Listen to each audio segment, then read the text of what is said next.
This is Dr. Bev Knox, and you are listening to my psychology tutorial series, Learn Psychology While You Sleep. We are on Module 13, Culture and the Self. How do individualistic and collective cultures differ in their values and goals? Imagine that someone ripped away your social connections, making you a refugee in a foreign land. How much of your identity would remain intact? If you are an individualist, a great deal of your identity would remain intact. You would have an independent sense of quote-unquote me and an awareness of your unique personal convictions and values. Individualists give their higher priority to personal goals.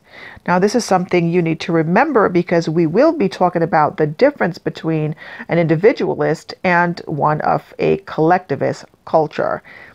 So, individualists give higher priority to self, to personal goals. They define their identity mostly in terms of personal traits.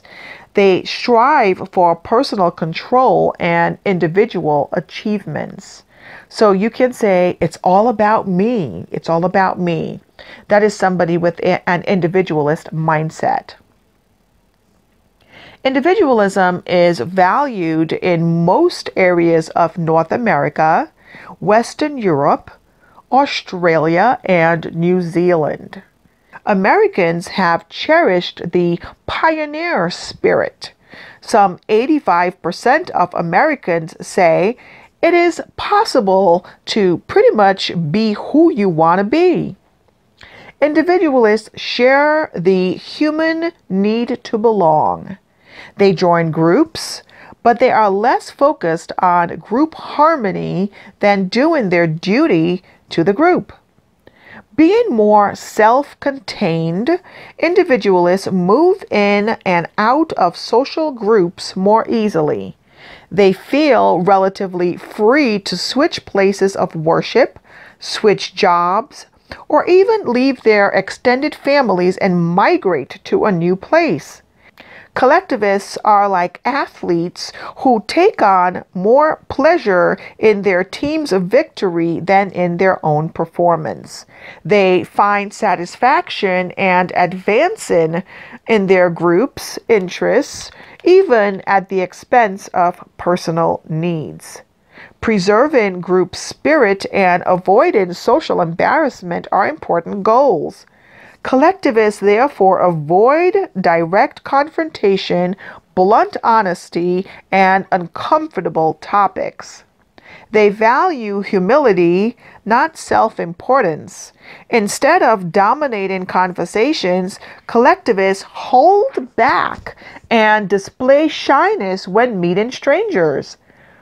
When the priority is we, not me, the individualized latte, decaf shot, single shot, skinny, extra hot, that feels so good in North American coffee shops, often might sound like a selfish demand in Seoul, for example.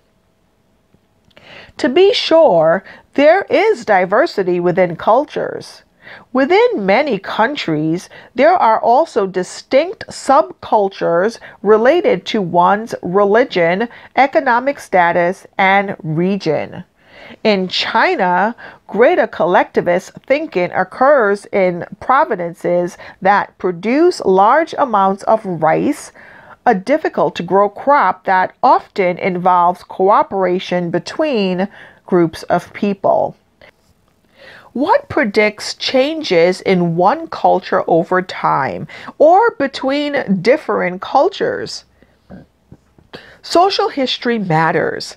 In Western cultures, individualism and independence have been fostered by voluntary migration, a capitalist economy, and a sparsely populated, challenging environment. Might biology also play a role?